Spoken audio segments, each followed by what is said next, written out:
All right, y'all. We are live with you. Dr. Evil Jr. is here for TSP on our 69th episode of the Talkin podcast. It has been quite the week, people. Been quite the week. A lot of unexpected things happened over the last week, and most of them very positive. We want to, myself, on behalf of Captain Paul, who's unavailable right now. We thank everybody that has made the recent visibility, I guess you can say, possible. We think about, what Captain Paul has done.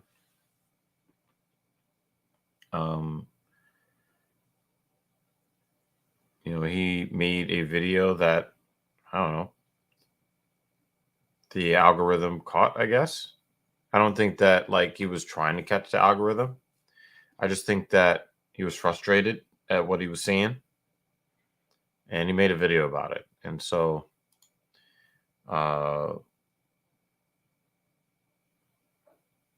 there's so many people, I think, that deserve credit for where we are today and where we stand to head, as long as we do right by the people who saw fit over the past week to subscribe to our channel.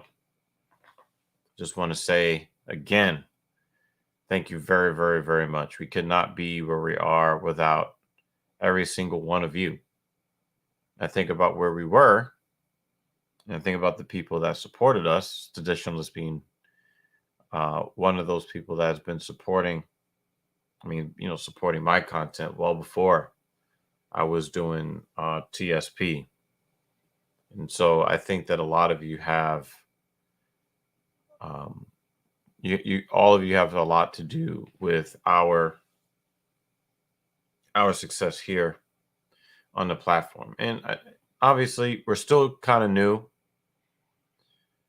There's still a long way to go for us to be able to, this is something that we talked about behind the scenes, be able to make whatever kind of video and know that people are going to want to watch it because it's us. There are a lot of different, there are a lot of discussions that we've had on this channel over the last couple of years, content that we are really proud to have made, but nobody's seen it. So I think that that's one of the things that's really difficult on YouTube.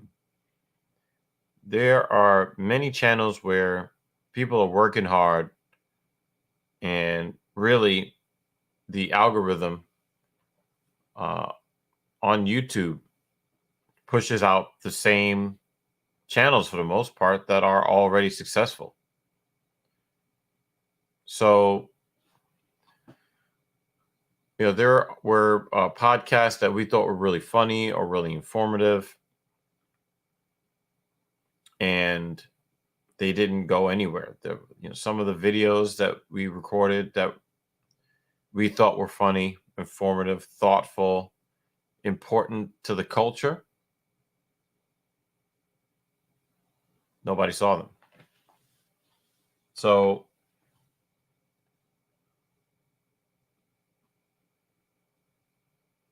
it's kind of a kick in the nuts, for the lack of a better term. It's kind of a kick in the balls when you put a lot of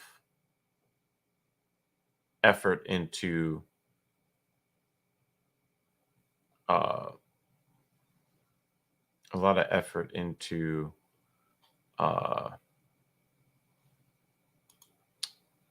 content and nobody sees it. So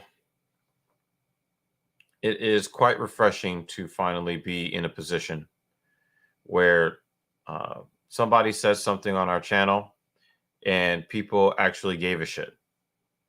because, no matter what thumbnail you use or title you use, people still have to make the choice to click on the video. And so everybody that clicked on the video, that kind of got us to where we are at this milestone. Again, thank you. I mean, we had people who were very supportive of what we had to say. And then we had some people that were detractors. They didn't like what we had to say. And I guess that's okay. That's okay. And so, I think that it's actually quite cool to get a little bit of visibility. And what we're hoping is that we can continue to make content that makes good on the visibility that we have garnered over the past week. So, Captain Paul and I spent a lot of time last night. I didn't sleep very much last night. And I'm sure that Cap also did not sleep very much last night. Hence his his absence now. He may not be feeling very well right now. But I think Cap was up editing content last night. This has been something that we have found to be galvanizing. I think I talked to Louis Rossman last night, and I asked him if the snowball effect, is it the fact that the algorithm now sees us and now we're in the algorithm? Or is it that the algorithm saw someone, a person has now been seen, and then they're like, oh, this is actually pretty invigorating. I think I'm going to make a lot more content. And then they stay in the algorithm because they made a lot of content. So, there are a lot of questions about, clickbait, is it okay? Is it not okay? There was one comment where someone, said, oh, wow, look at all the money people are making off of Sneeko. And, that take is not necessarily off base. But one of the things that I pointed out to that detractor is that's how Sneeko got big. Sneeko reacted to a lot of the things that he saw, things that he thought that was interesting or big or something that people were talking about. There are certain subjects on YouTube that people are talking about, and you have to make a choice. You have to make a choice to talk about the important things that nobody's going to hear, or you can talk about the things that people are talking about that more people are going to hear, and then have a chance to deliver the things that you actually think are important to a wider audience. I made a video that I was really proud of last year. The title was something to the effect of, what is the red pill? A lot of people are talking about the red pill right now. Usually they're talking about it in disparaging terms. I worked really hard in that video, and almost nobody saw it. So, I don't know. I take a little bit of an exception, to people talking about, oh, your channel is irrelevant. Yeah, we know the channel is irrelevant. It's only irrelevant until it's relevant. That's all that is. And so, the thing that I find to be most gratifying is that I think we got almost 9,000 likes on that video. Yeah, there are always going to be, people who have a problem with what we talk about or who we talk about. But I think that it really doesn't matter how we went viral. People are going to have a problem with it. But I could tell you that it's been very exciting for me personally, and also for Captain Paul. You know, Captain Paul once had a 20,000 subscriber channel a long, long time ago. You know, 20,000 subscribers back then is like 200,000 subscribers today. You know, over 10 years ago. And so I think that it's kind of cool that he is seeing a little bit of visibility that he never saw in his other channels, even when he got a lot of views in the 20 to 50,000. I think he had one video that went up to 80,000 views. You know, getting a video that's seen by 200,000 unique people is something I think a lot of YouTubers dream about, but don't really expect. The vast majority of YouTubers languish until they realize nobody's going to care, and then they give up. You know, there's a bunch. I mean, the graveyard of YouTube dreams that's out there, insane. So, I just kind of wanted to respond a little bit to some of the people that would have a problem with us talking about something that is big news. You know, a very popular person was out there threatening people with deadly force because he didn't like what they said about him. You know, this is also something that we talk about on this platform because I think that Cap and I both have a fear of what world we'd be living in if we keep continuing to pretend like men's problems aren't real. And in the manosphere, we hear a lot about how destructive women can be with their decision making, but we men we have the capacity to be much more destructive when we make bad decisions.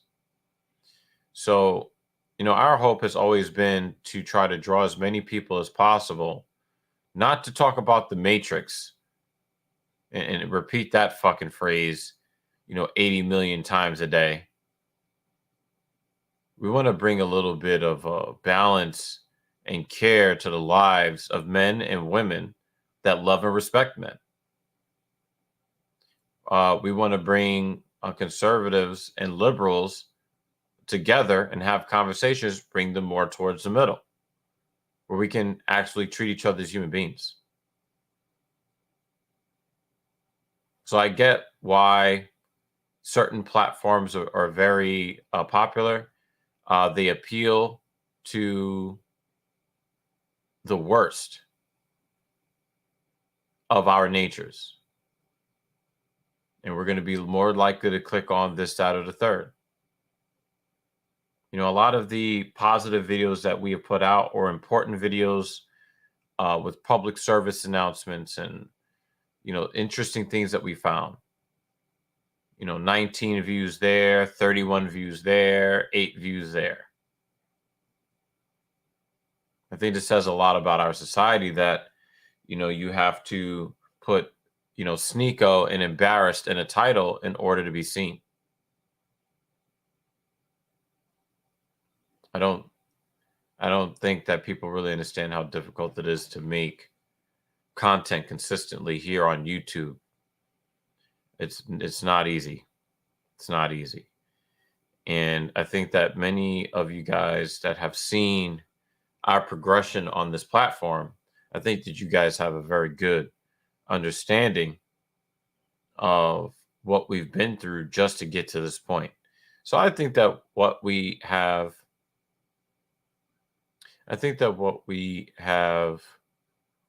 accomplished to this point is well deserved. We put in a lot of time, we put in a lot of effort, and we damn sure put in a lot of goddamn money.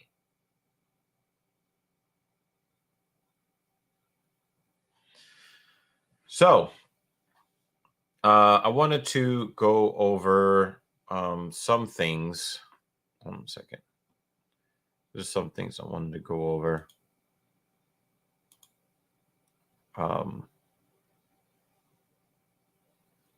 Just want to go over some of the content that we've put out that, have had people talking a little bit. So what I'm going to do is I'm going to go into our YouTube studio right quick.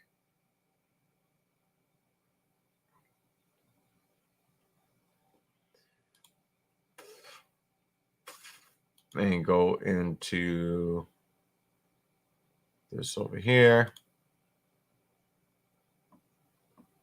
Okay.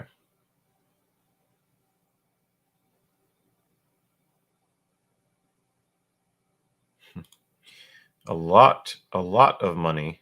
Wink, wink. Mr. IRS, I need to deduct all these expenses. Actually, a lot of my equipment I've already deducted in past years. You can't continue to keep deducting them. I mean, maybe my internet bill, but that's not a whole lot there. Jeremy Lewis is here. How you doing? Thank you very much. You are very much a part of our progress here on the platform. So thank you. Thank you very much. All right. So I just want to take a quick look at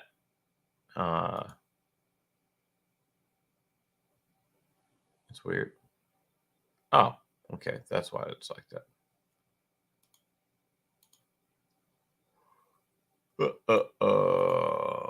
Okay.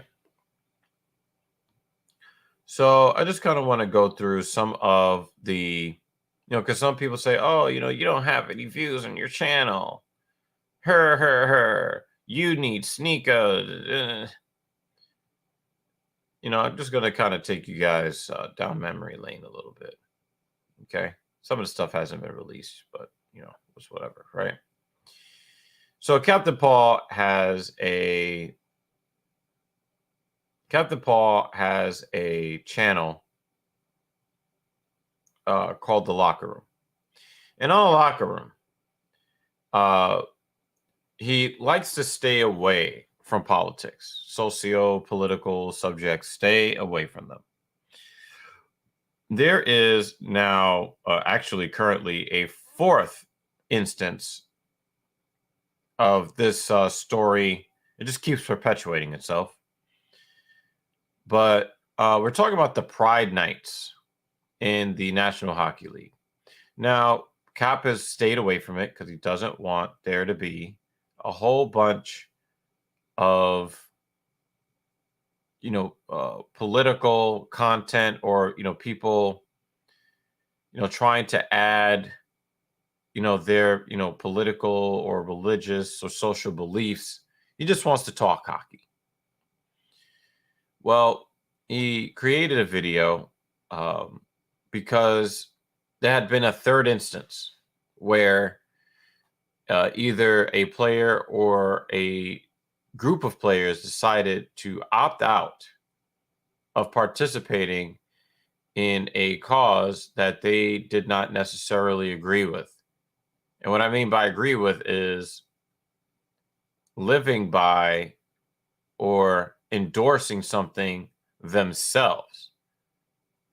None of the players that I've seen who have declined to participate in these events, not a single one of them has been heard to say that other people should not participate, only that they believe for themselves it's not the right move to make. And these guys are getting destroyed because apparently we live in North Korea and everybody must bow down to Kim Jong alphabet. And if you don't celebrate them and give them all of the attention and adoration that they require, you're a horrible person. And I think Cap kind of got annoyed at that. And he created a video saying, listen, everybody is welcome to come to the game. Nobody's going to check to make sure you're the right sexuality in order for you to come to a hockey game and enjoy it. And, most of the people was picking up what he was putting down. Then you had a significant percentage, a minority percentage, but still a minor, still significant, who really want to dictate to other people what they should love, who they should support. And if you don't support like they do, I mean, the dogma is out of control. That's just I believe the dogma is out of control. So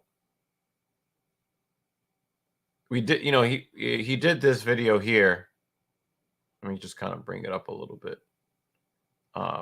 He did this video here to make himself more clear, as if he wasn't already clear. He was very clear. There was no hate or malice. We have to allow people to have their own beliefs, and we shouldn't allow other people to dictate what other people support. And as long as you're not trying to interfere in somebody else's lifestyle, it should all be water under the bridge. But some people, that ain't good enough. They need to impose their version of morals on you. Sound familiar? Alphabet soup? Does that sound familiar? Oh, it sounds like the wannabe Christians that want to impose their beliefs on you and tell you you need conversion therapy. But now you're the ones trying to deliver social conversion therapy. And people are fucking sick of it. You didn't like it when it was happening to you, right? So now it's time to do it to other people so that they, I don't know, stay disliking you. I don't know. So he made this video. I agreed with most of the points that he made. And yes, we did not get a lot of views on it, even though it's a pretty hot topic. Most of the views were on his other channel. I think that video got something in the realm of 40,000 or more views. So obviously, the original video he did on his hockey channel did not need to mention Sneeko or Moist Critical. The algorithm does what it wants to do. We mentioned he did this video talking about the most popular man in the history of YouTube, Mr. Beast. Mr. Beast came up at the same time that Captain Paul and JD from NY and Sneeko and all these guys, probably not so much JD, even though he did have a relationship with 402 Thunder. But 402 Thunder was trying to give everybody else a taste of his success on YouTube by creating the Thunderstruck Gaming community channel. I even got one of my videos up on there, and I was very grateful. I did see, I think I got like 50 or 60 subscribers from posting my video up on his channel, and I got like a lot of hilarious comments. I think the video that I did had something to do with me suffering an injury to my nether regions by trying to smash a chick that was clearly too small for me to enter. That video is also on my channel, Dr. Evil Genius. It's an old video. I tell that story. David Banner says, not participating in the Pride Night is not the same as inciting violence against the Alphabet Soup Gang. And it is really sinister that people are drawing equivalency to that when shitting on NHL player choices. I totally agree. And I think what they're trying to do is they're trying to create an environment where there is no dissent. Because I think that for many of them, they struggle with their own identity. I think that many of them do not believe that what they're doing is right because of the shaming that they have gotten from society and religion throughout the generations. It's not something that traditionally you would try to sell yourself as being someone preferable to be around and support. It would not be centered around alternative sexualities. That's just, even if people got way too much flack for this sexuality, we definitely have gone way too far in celebrating people and calling them brave because they have sex with the same sex. You're not doing anything world breaking. So yeah, in this video here, Mr. Beast haters say he has white savior syndrome. It's very interesting. A friend of the channel, the Indian Jesus, just did a video yesterday about Patrick Ben David. I hope I got this guy's name right. In a video that he did maybe a couple of weeks ago, talking about how he left a $1,000+ tip for a waitress, and he talked about it online, and everybody's coming down on him about how evil he is. This is a guy of means. This is a guy that could probably wipe his ass with a $1,000 bill. But he chose to give this waitress this money, which was much more than his bill, because he wanted to spread positivity and he wanted to go on the internet and tell people about it to inspire other people to aspire to do those types of things. Now, I'm the type of person that if I can't tip 30, 40, 50, I think one time I tipped 80 or 100% on a bill before. I've never given $1,000 on a $20 bill before, because I've got bills. I make decent money. I don't make enough to just hand out $1,000. At least not yet. I think that Jeremy Lewis is a savage. Us showing so much disdain for people who are actually trying to move the needle and make people's lives better and easier, I find that to be particularly despicable. And the reason why I feel that way is because the same people that are mad that somebody won't wear a jersey that has a rainbow on it that they don't agree with are the same people mad that somebody is taking their money and giving it to somebody less fortunate. Now, if you support LGBT, you should, everybody should know that. But nobody should know that you support poor people during one of the worst economic environments that we've seen in our lifetimes. We thought 2008 was bad. Have you seen the price of eggs, milk? What?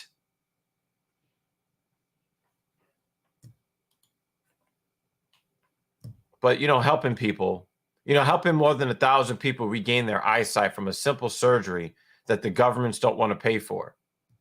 That, how many times have we heard, Jeff Bezos, you're horrible because you could have cured world hunger. They said the same thing to Elon Musk. You only need $2 billion. You have $300 billion. He no longer has that amount. You have $300 billion. You can stamp out world hunger with $2 or $3 billion. And then when Elon says, well, you show me a proposal that actually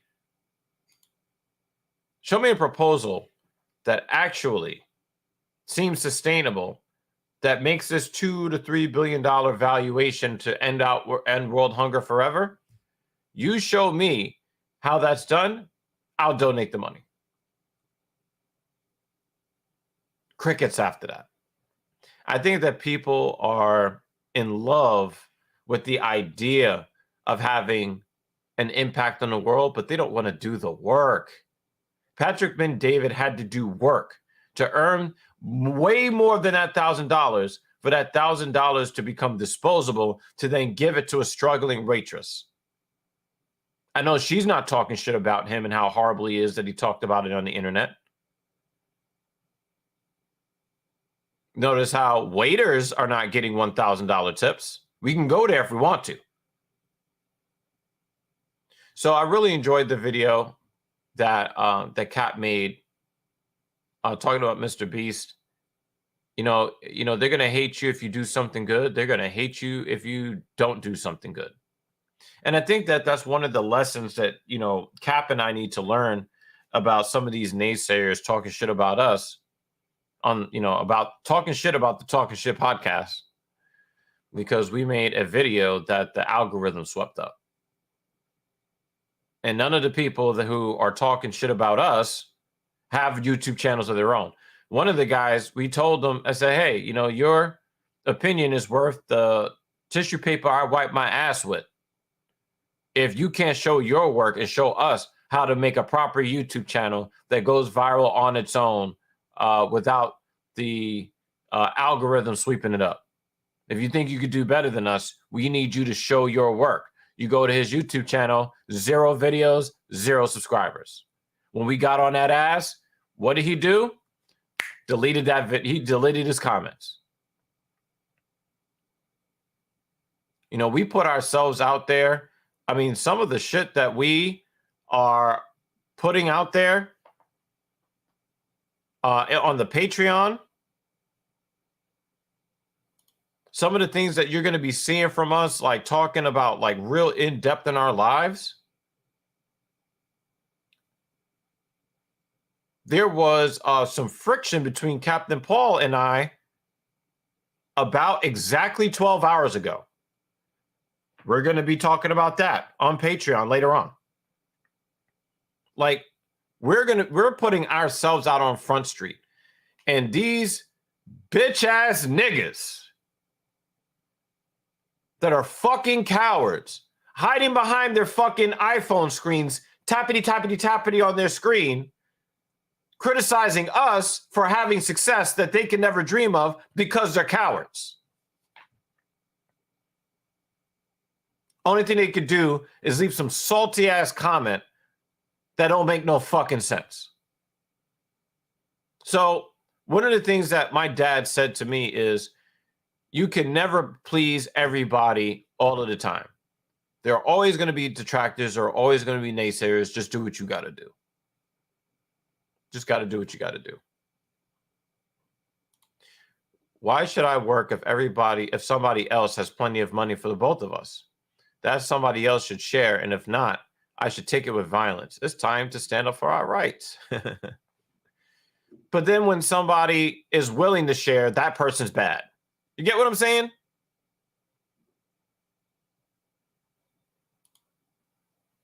I don't necessarily agree with this take, Jeremy. I would say that work has always been underrated by the employer. And people see that you're going to be fucked if you waste your whole life generating profit for somebody else, or if you don't. So if you're going to be fucked either way, you might as well not work yourself to the bone so that somebody else can get another house in the Hamptons, another Lamborghini, another Aston Martin, while you sit and toil in your fucking 200 square foot apartment, burning your entire life force to make somebody else rich. But I think that a lot of people during the pandemic, they decided to go into business for themselves. It's like, yo, I need to get off this hamster wheel. Let me go into business for myself. Let me go learn a skill. Let me go start an online business. Let me go to some online classes so that I can learn how to do something else that ain't paying. And then when shit hits the fan, they're not retaining my services anyway.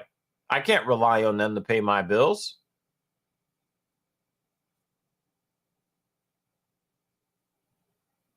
This is what happens when, you push all of this entrepreneurial culture. Well, now you got a lot of entrepreneurs. Nobody wants to be an employee anymore. Everybody wants to be the boss. Oh, hell yeah. Hell yeah. Hell yeah. But you know what? We got to fucking work for it. And the thing is, I'm letting people into a window into my personal life. I'm constantly thinking about making content. Cap has an actual real job that makes real money. And so do I. Cap almost ended up in a wheelchair for the rest of his life working the job that he does, because it's a hard worker's job. working on tugboats and other boats. Heavy equipment. The hip injury that he suffered, a 1,000-pound piece of equipment, was being mishandled by somebody who was being careless, bangs him on the hip. A 1,000-pound piece of equipment. Torn labrum, fractured hip.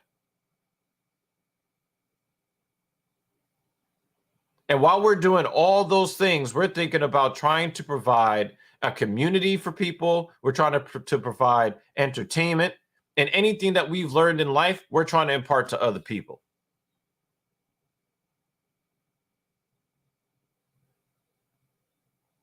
And then guys who've never put themselves out on Front Street want to decide for you,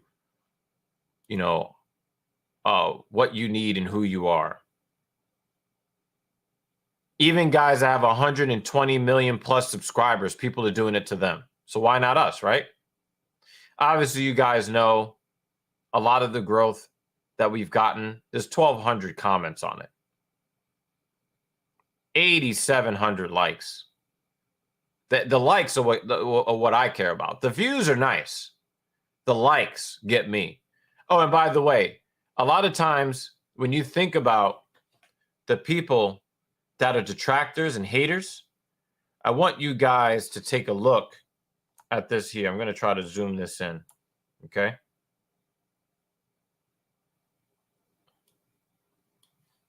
I want to see if you guys can see this on the screen.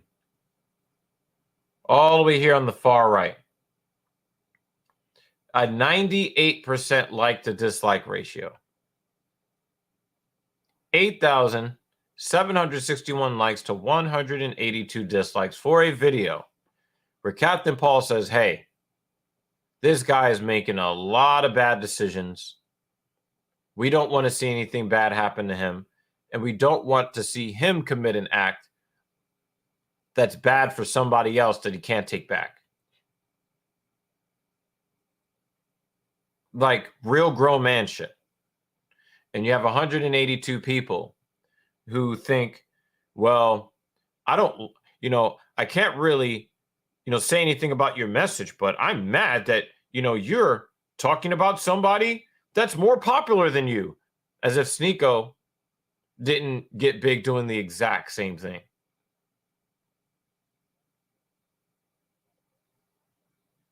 But a lot of times, as content creators, we get caught up in the 182 and we forget about the 8,761.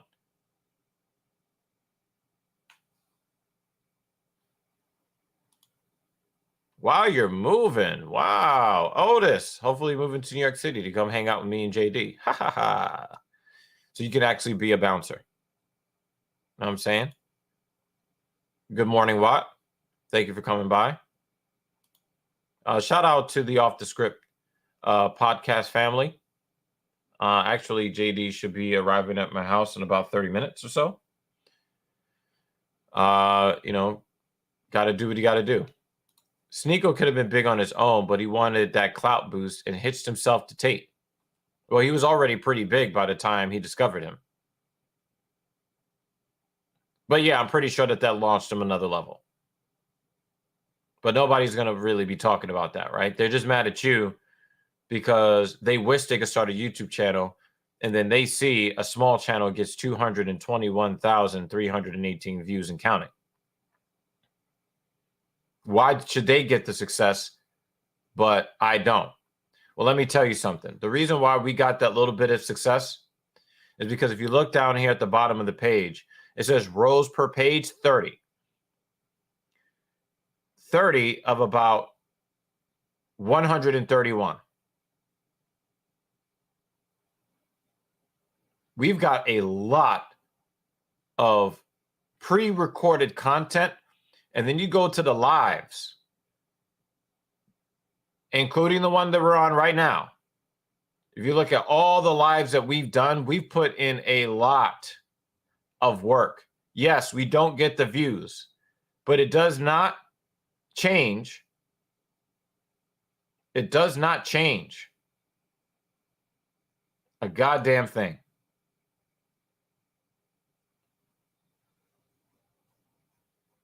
It does not change a thing. We've done the work.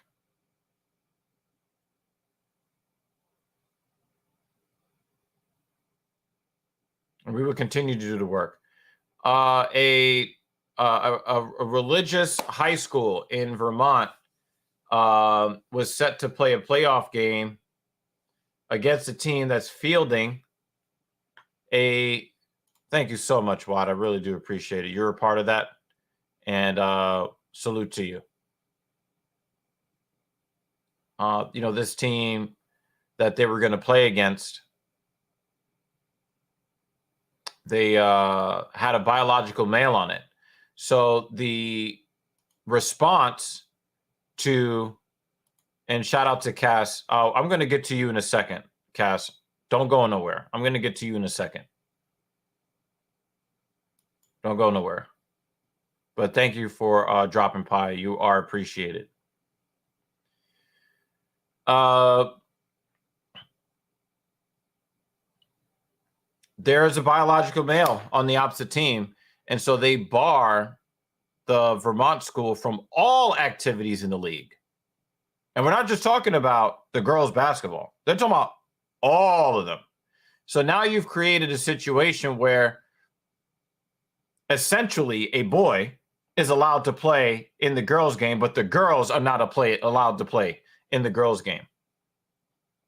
All just because they opted out. So our guy, Cap, covered that. He also followed up later that day asking the question, and of course, it's a very touchy subject for a white man to be talking about when you're talking about Black culture, Black issues, Black man, something that has to do with violence. John Morant. John Morant has been doing some dumb shit. Trying to act gangster and thug, and he's not from the hood. I don't act gangster and thug, and I'm from the hood. We were doing a live stream on behalf of a good friend of mine and a client of mine. We were doing Let's Talk Money, a fireside live stream on March 17th. And I took a glance at my email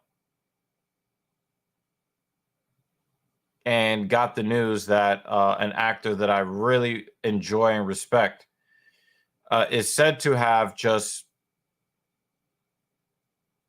dropped dead.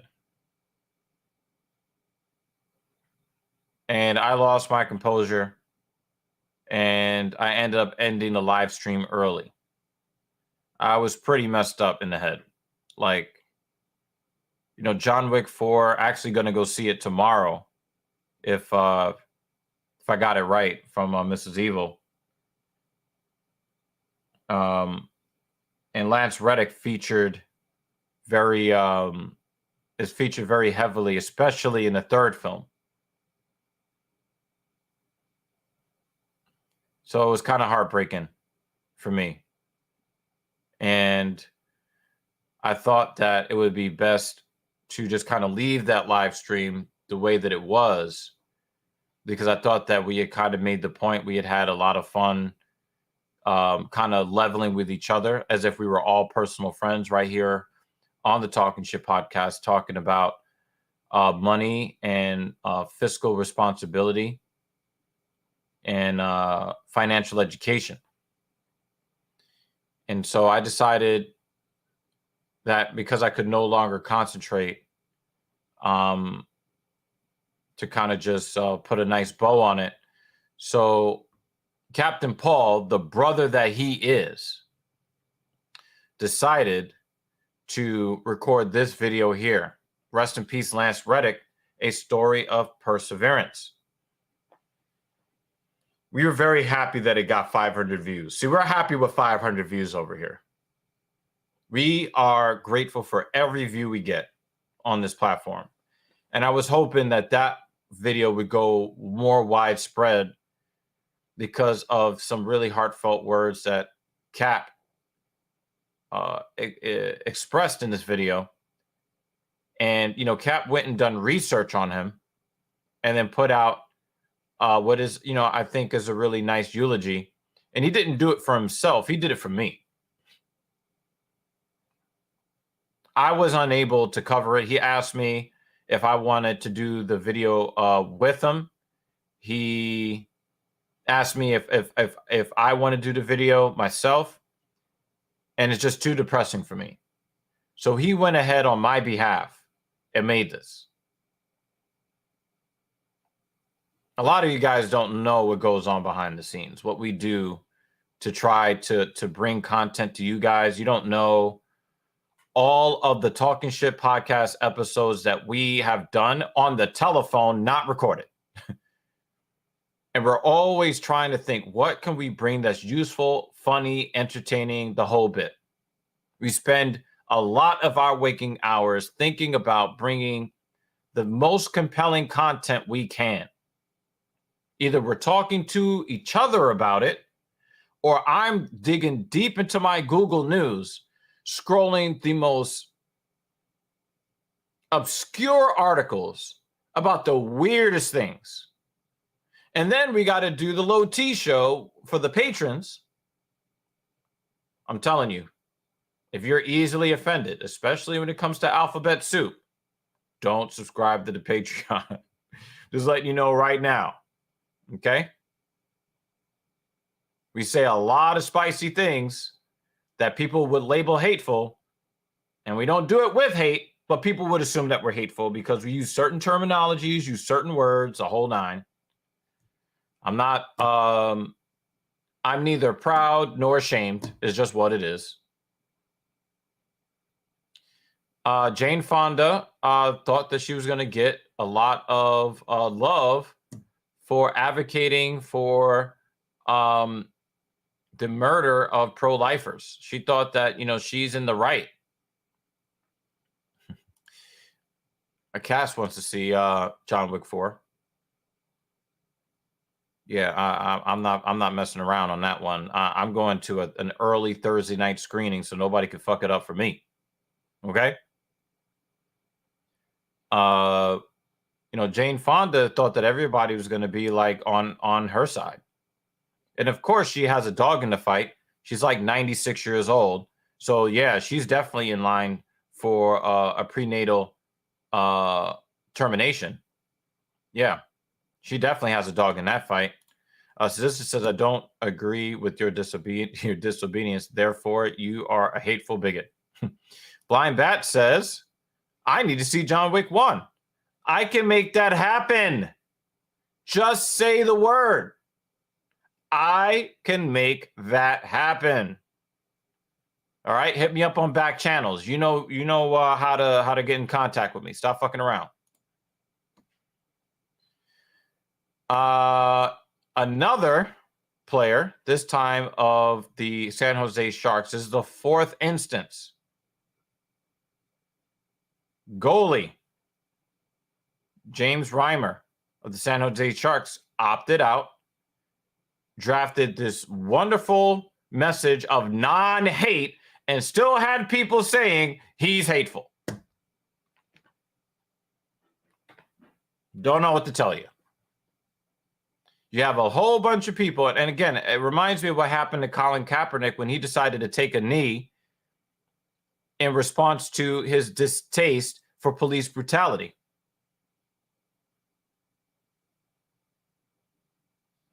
They told him his protest was about something else, even though he repeatedly said what his protest was about. And now it's happening to, you know, Provorov, is happening to James Reimer. Hey, I don't have any hate for you. I think that you should be able to do whatever you want. All of you are welcome to come to the games. I'm just not going to promote your version of reality. I'm going to opt out of promoting your version of reality because my version of reality is different from yours. I'm not saying that you should not promote your version of reality, but it doesn't align with mine. So I'm going to allow you the right to promote yours while opting out while myself opting out of promoting yours. That's not good enough anymore. Okay.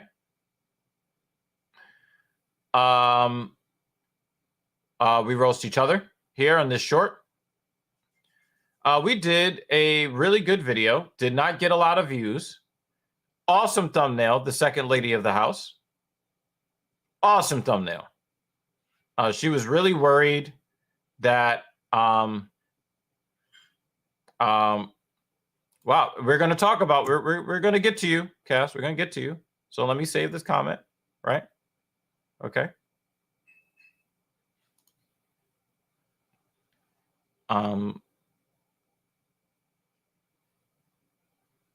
So yeah, there you go. YouTuber sued for $1 billion. Now, some people didn't like the video. I was surprised, but I do think that it is absolutely absurd for somebody to say, I think that, you know, this service is legit. The service is actually legit. Somebody turns the service unlegit, and then you want to blame the YouTubers. See, people are, well, you're not the only one to catch it. Seditionalist was the first to catch it. He was the first one here, but thank you for catching it. Thank you, Mikey. And yes, in New York City today, let me tell you, I did not have a horrible time leaving the house, going to the car, getting on the highway, quickly getting off the highway, going across Manhattan Island, working with the client, coming back across, coming back here, taking a nap until I realized that we had to go live.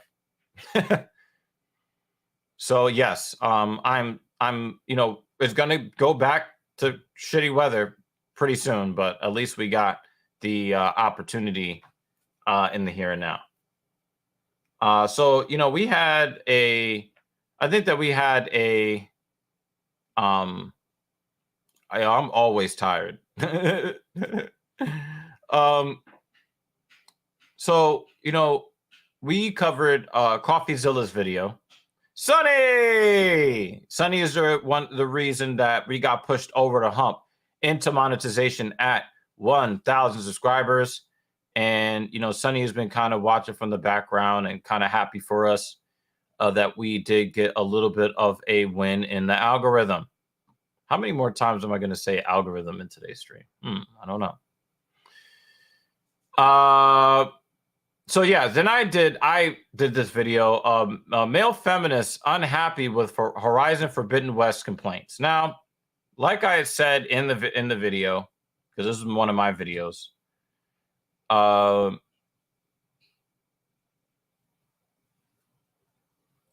did not go to look for the narratives of the extreme wokeism. I didn't go looking for this.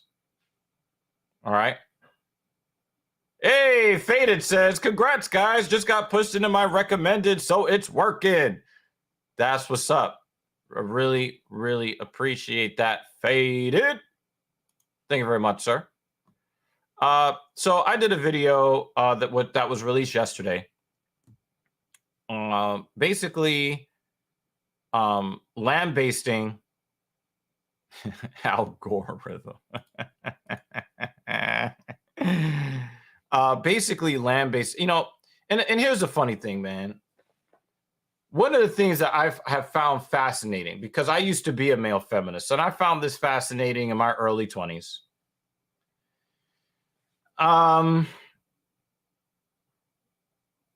Even when I was in my early 20s, and I had to really check where my my feminist ideologies came from. A lot of it came from child abuse and a lot of dogma that was, you know, basically pushed onto me as I was going through puberty. Nobody respects a male feminist. Nobody. Do you know who respects male feminists the least? Female feminists don't respect male feminists. The sad reality is that your modern feminist today is always looking for a reason to hate you as a man. That's just the way it is. That's just the reality. And even when you toe their party line, they will find something wrong with you towing the party line. If you look at the video that we did. Well, we did a live stream about the chicks who even then is not, even then, that's not even necessary, right? You're trying to be very careful with how you speak, because you know that everything is offensive. And there was this one particular woman that we showed in yesterday's live stream. I had a lot of fun doing this live stream, y'all, yesterday.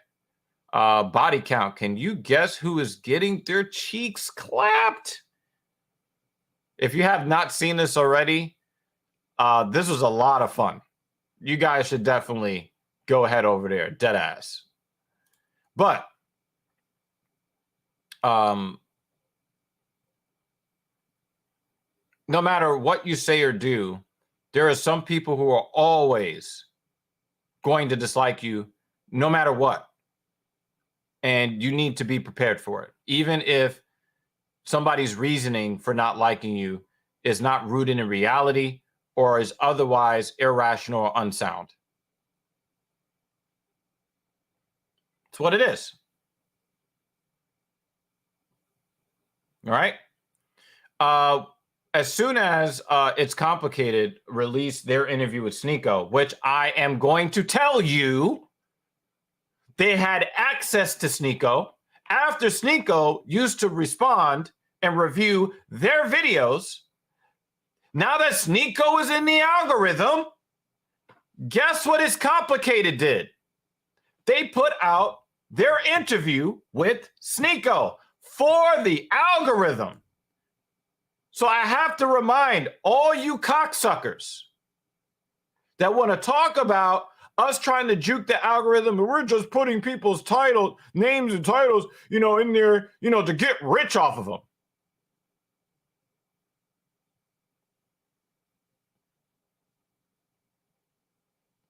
What now? Go on It's Complicated channel and talk that weird ass shit with your 0 subscribers and 0 videos on your account. So in this, I'm not going to tell you what my what I said in this video. It's a new video. Go watch it.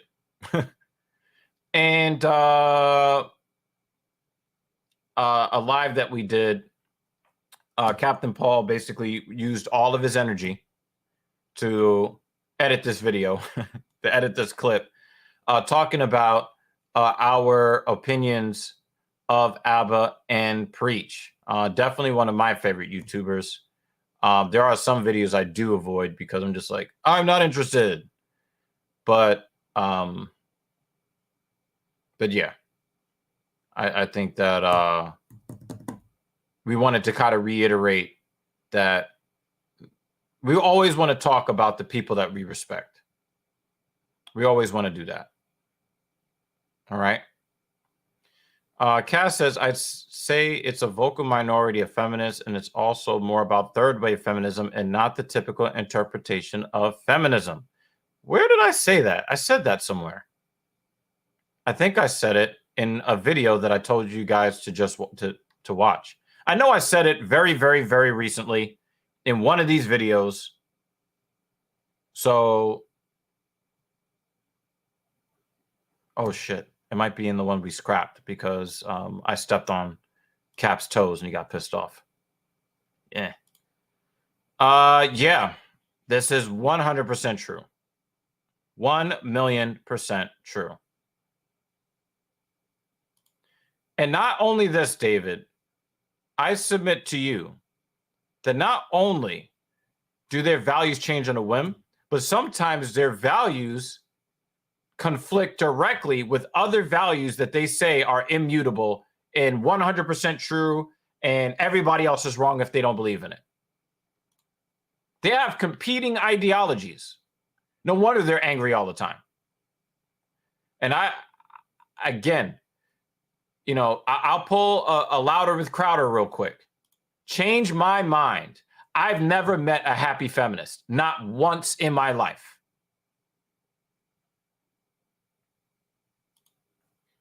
And they usually don't use facts, Jeremy, when they do this validation attempt. But they have the right to look like an idiot if they choose.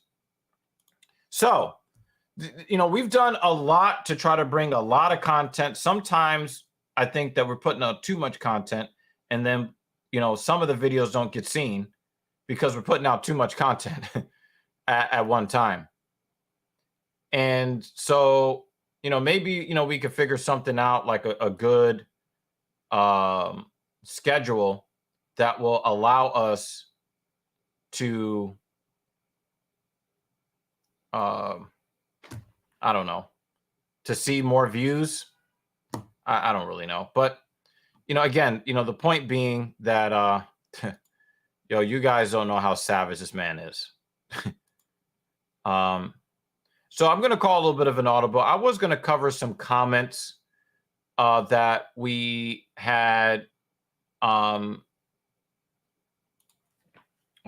me see. TSP. I was going to cover some comments. But I think that it is more useful to cover a comment for somebody who is in this stream right now. So I'm going to pull this audible right quick, especially before I have to go work with my client.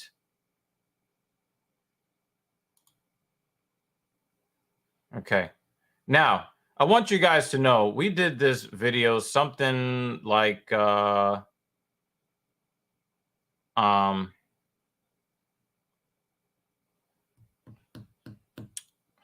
this nigga said they called me the ferocious feminist on the stream. I fucking hate you sometimes, man. I want to call up Cassie. Cass, sorry, Cass. Cass, I would just want to warn you, we don't use trans-friendly language on this channel, and we damn sure don't do it on our Patreon. And even though I really respect you and how you've handled the conversation, it's really not going to change how we get down. But just know that there is no hate towards you. You're getting your spotlight here in the sun because of how you've conducted yourself in public discourse, and I definitely want to give you the positive attention that is due to you. I want to make that clear. If it's something that we use certain 6-letter words, or we start talking about English cigarettes, if that is too much for you, you know what I'm saying? On this channel, because, when you say, certain things, you get demonetized. So we use the euphemism manual transmissions. But understand that a lot of our issues aren't with necessarily somebody's sexuality. And we will get, more into it as we go through your comments and my responses, because, by the way, you were talking to me. You were talking to Dr. Evil. Hence the DEG. Just understand that anybody who is willing to level with us with some sort of grace and respect, we are going to respond in kind. And it doesn't matter what you believe, because on this platform, we don't attack people, we attack ideologies. And this is what we're looking to build here. So if we have someone who is trans that wants to become part of our community, welcome, motherfucker. Welcome. Okay. Now, let me pull this up here. Now, I want you guys to know that I've already received permission by Cass to respond to or to review this interaction. Now, I want you guys to see something here, right? Let me scroll up just a little bit. I want you guys to know that this was written 18 hours ago. You see that right there? Right here? I don't know if you can see my cursor there, but I want you guys to see this, okay? This is 18 hours ago. Look at the comment above this when it was left. 11 months ago. Now, this person saw fit to look at what was being said and pen this editorial, a wall of text, and it was like, listen, I don't expect that this is going to be seen, but fuck it. I'm going to talk my shit. So let's see what Cass has to say. As a transgender woman, I've had a lot of weird, shitty experiences with mainstream dating apps, like those being Tinder and Bumble, with regards to the way they treat alphabet soup people on these apps. Primarily Tinder, which tends to separate people into alphabet soup and non-alphabet soup. When I selected trans woman as my gender on a Tinder profile, I was very likely to be matched with other trans people, I guess multi-sexuality people, on the men and on the women's side. When I changed my gender to woman, I had a lot more options, including guys that are uninterested, and then other women that were uninterested. I think they call them TERFs. And pretty much anyone who wasn't a straight woman. Okay, so let's start here. Okay. Well, you know what? Let them get their whole thought out. Let me do that first. At least for me, this is an issue because there are definitely straight cisgendered men in my area who would be open and willing to date me, but are just filtered out because Tinder just doesn't categorize trans women the same way as biological women.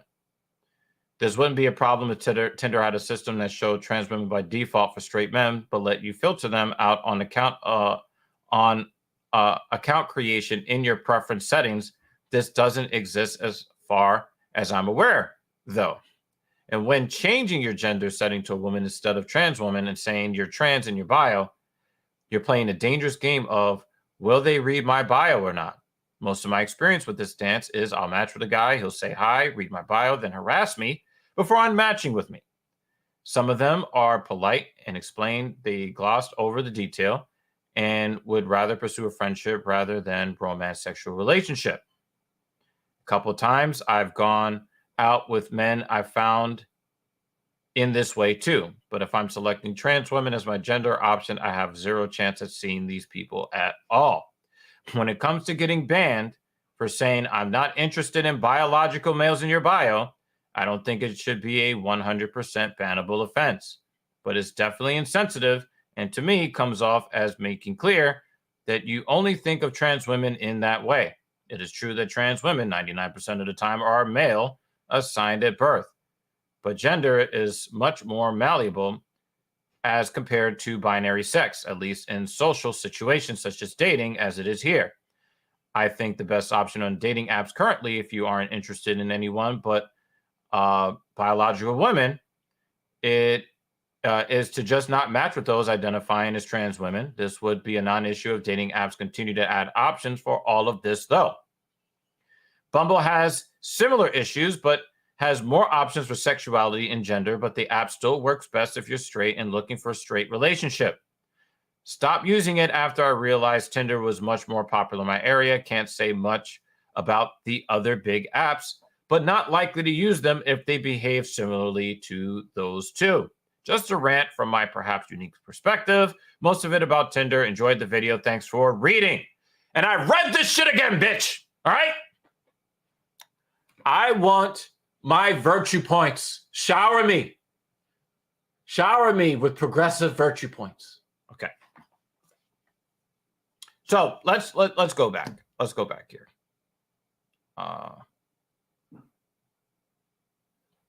Okay.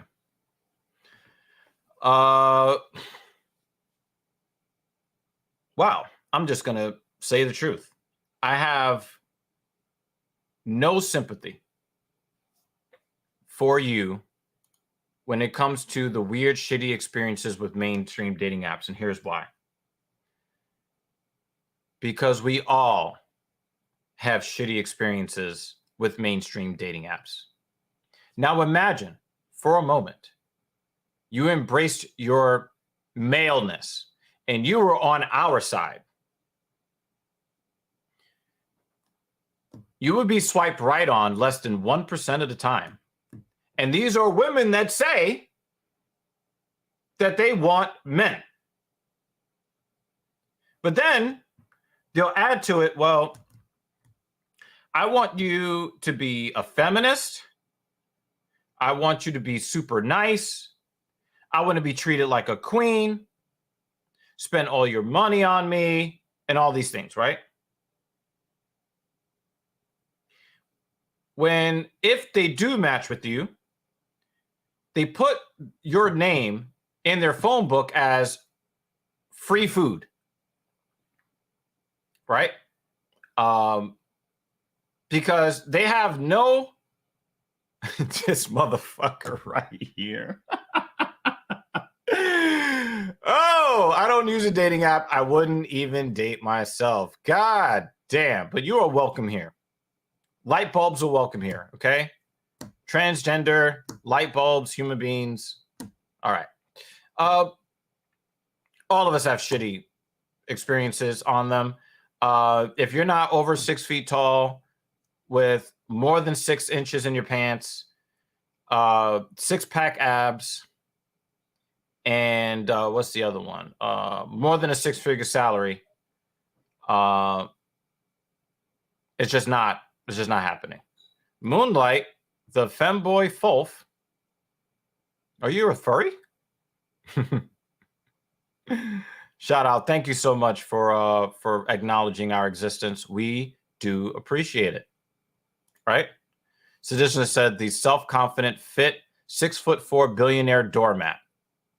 And even if you were all of that, they would still fuck the broke guy that they're actually attracted to. You see, 70% of women on Tinder have admitted that they have zero interest of meeting any man of any caliber when they go on the app. Why are they there? For external validation. How many swipes they can get, how many platitudes they can get, how much unearned male attention they can get.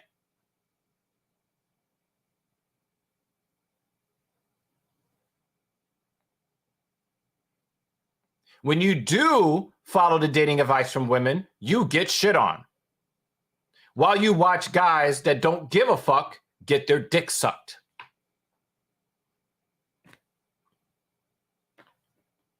I had a discussion with Louis Rossman on the phone last night, and we were arguing about destiny. And you know, the claim is that the red pill does not necessarily not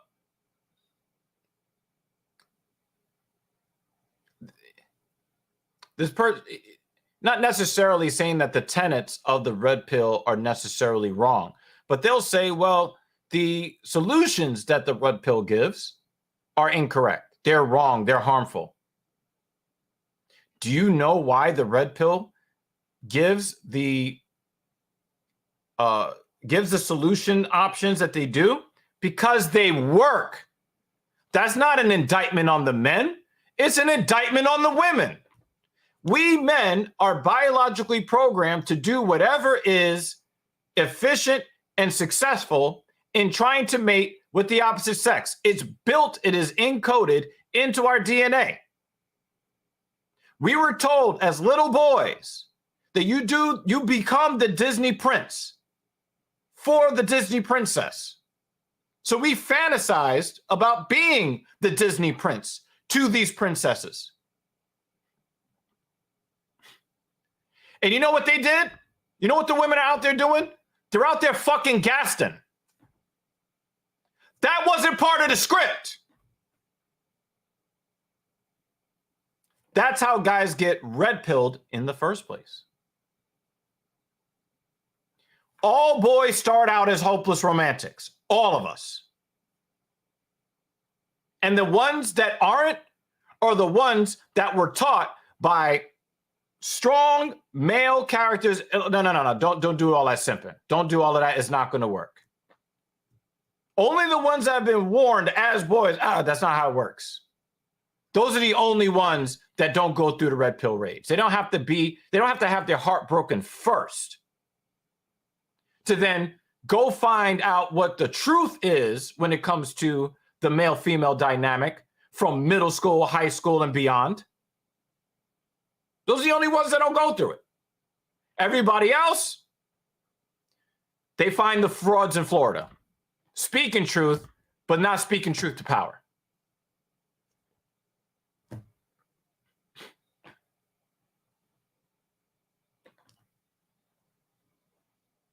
Nice guys don't finish at all. Nice guys don't finish at all. So, I want to make sure I hit the Tinder for women is like Uber Eats coupons. Oh my God. No, Uber Eats coupons give you a percentage off. These bitches think that, you know, they're supposed to just eat off your money. What? The classic advice of being an emotional sponge in a wallet without opinions. Yeah, that will for sure make me have success in the dating scene. Like it don't work. And the thing is, if it actually was effective to give women the best experiences, we wouldn't have the single mother rates that we do. We wouldn't have the rates of sexlessness among men aged 19 to 29. We wouldn't have any of these problems because the vast majority of men do right by women, but they're unattractive to the women. This is not something the red pill came up with. This is something the red pill discovered.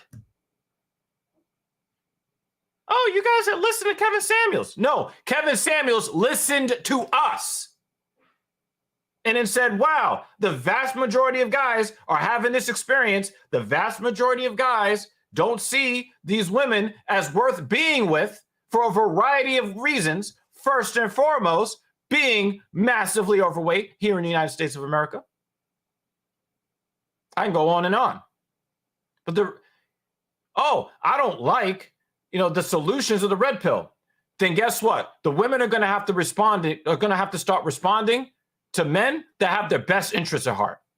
And stop trying to shame them by saying, you're just a fake nice guy. You just want access to my body, as if a man desiring sex makes him the goddamn devil. Oh, and the guy that you don't require anything for, he wants sex too. Oh, but wait, you give it to him. Nice guys finish in 10 minutes after paying $200 up front.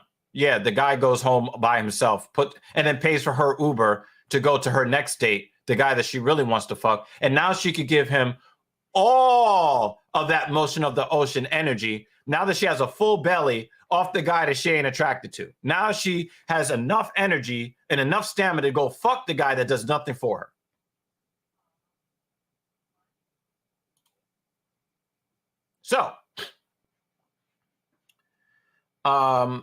So yeah, everybody's got, all of these criticisms of how guys look at these things, but nobody gives a fuck about the male experience. No one gives a fuck. When I selected trans woman as my gender profile on Tinder, I was very likely to be matched with other trans people. I'm just going to have to say, I think that people who have similar experiences in that way should probably be looking for each other. And I've heard people say, well, if you wouldn't date a trans person, then you're transphobic. But I don't see too many trans people trying to date other trans people. I don't see that too much. So I don't, that doesn't really compute with me. I was very, you were likely to be matched with people that want to match with. Now, I get, you meet people and, they're trying to be open-minded and all that stuff. You and I are not going to agree. I believe that if you are into someone who's transgender, you're not straight. You're not. There is a reason why there is a clear delineation between trans woman and woman. There's a reason why we have the addendum. There's a reason why it exists. There's we use language so that we can differentiate different concepts from another. So for me, I can't go there with you. That is just not going to be my view. Cass says, from my experience, trans peoples date each other 70% of the time is super duper common. That's cool. That's cool.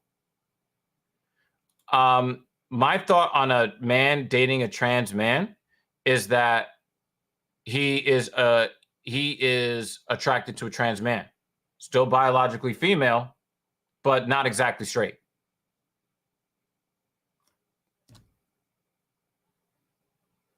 So, if you're a man that is attracted to manly features and masculinity,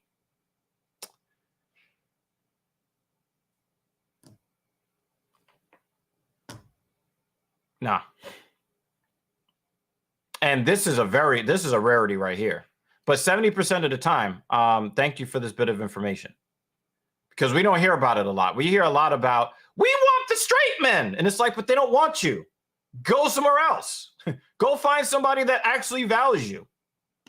Because I know as a man, plenty of women don't value me. You see this skin color? I'm already disqualified from a whole bunch of women that I'm attracted to. I don't bother them for it. All right, I'm not your flavor, whatever. I have to deal with it. Cass says, I'd say it's pretty gay. Have you seen people like Buck Angel? No way I'd call him a woman. You have a point. I've never even heard of this person, but you live in those circles, so you're more knowledgeable. Jeremy says, I have my own reservation or theory on the trans community. I didn't know how common it may be for trans people to date their own kind. Me and you both, Jeremy. And this is why TSP exists. We don't want the echo chamber. Now, are we still going to roast trans people because we think it's funny? Yes. Because we're assholes, especially me. That ain't going to change. Right? But does it give me added perspective? Fuck yeah. Fuck yeah. 1 second, please. So that's pretty interesting. I think that some of us would have a pretty dim view of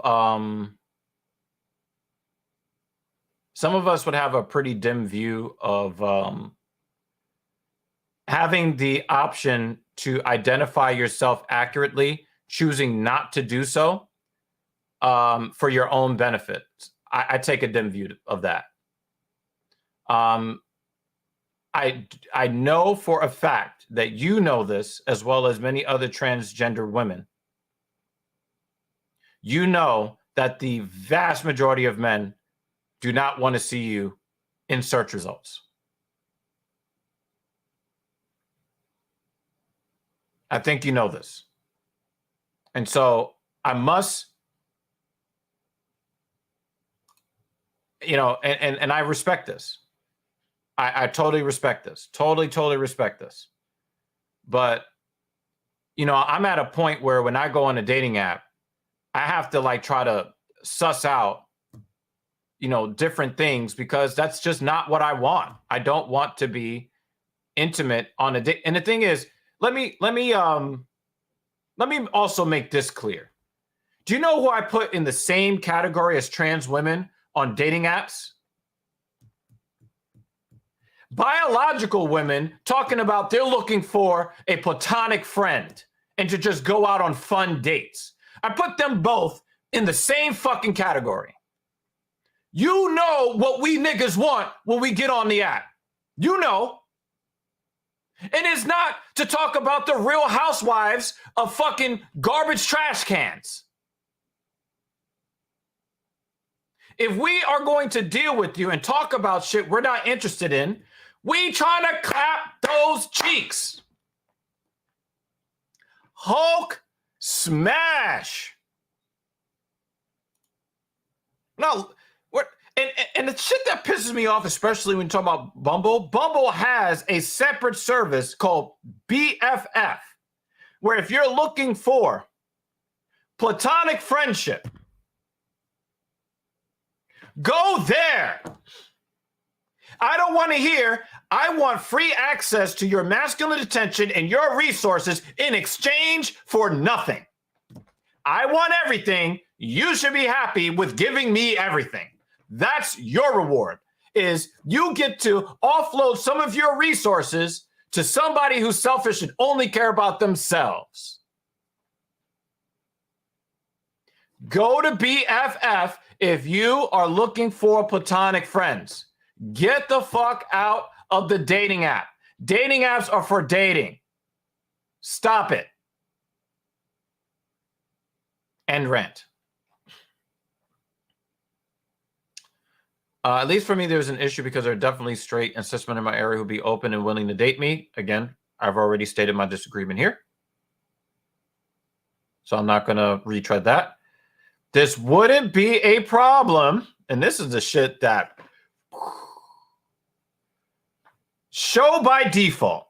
If somebody sees a woman with a 5 o'clock shadow, an Adam's apple, and hands bigger than his, he should be able to parse through the settings and say, you know what? Biological women only.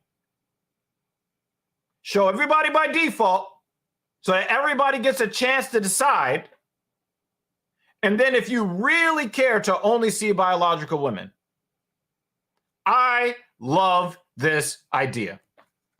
I'm sorry. I just do. And I know many of you in the comment section do. I know you do. And I'm with you. This is the best idea that I've heard of when it comes to the dating apps. So thank you, Cass. Thank you. I was going to say this, Jeremy. I was going to say this. You're not okay with people using dating apps to waste people's time. Sounds pretty bigoted. Yeah. You can call me a wastophobic. Yeah, I deleted Tinder. You're not going to use me for external validation. If you want attention, go get it from the man whose dick you sucking. And I've told women that I've been in love with for 2 decades. Well, I haven't told them that. I just ghosted them because I already gave them 20 years of my life. You're not entitled to an explanation when I cut you off. But and when changing your gender setting to woman instead of trans woman, you're saying that you're trans and saying you're trans in your bio. You're playing a dangerous game of will they read my bio or not. You're also playing a dangerous game of whether or not they're going to respect you because of your approach. When I see women with BBLs, injected lips, makeup, raptor claw nails, fake eyelashes, fake hair, I look at you as a fucking fraud. You're a liar. You cannot be trusted. You have low self-esteem because you have to put on all of this artificial nonsense. Oh, and then the fucking filters. Waist trainers.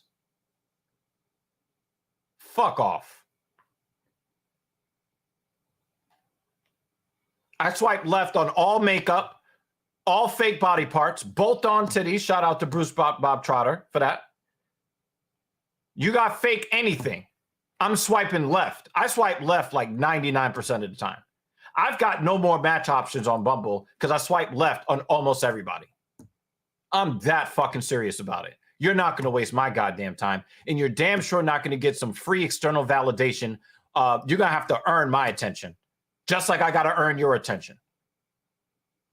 An equal exchange is no robbery. Shout out to Kevin Samuels for that.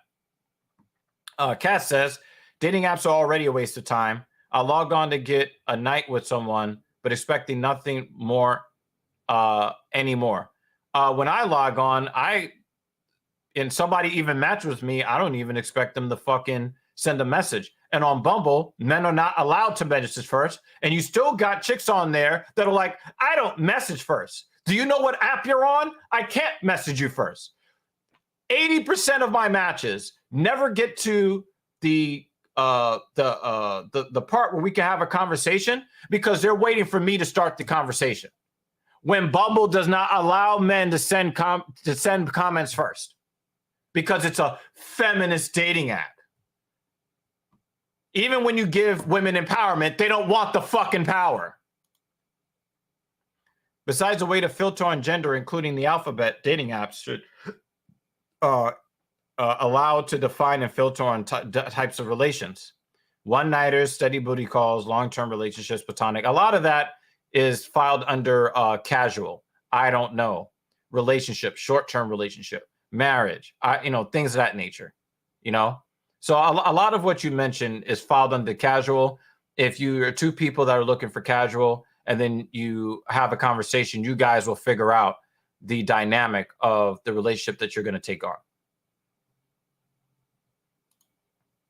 Yo, 80% of matches don't even equal conversations. The fuck? So I think that some of the negative that you're getting is that a lot of these guys feel duped because you present yourself as a woman. ... You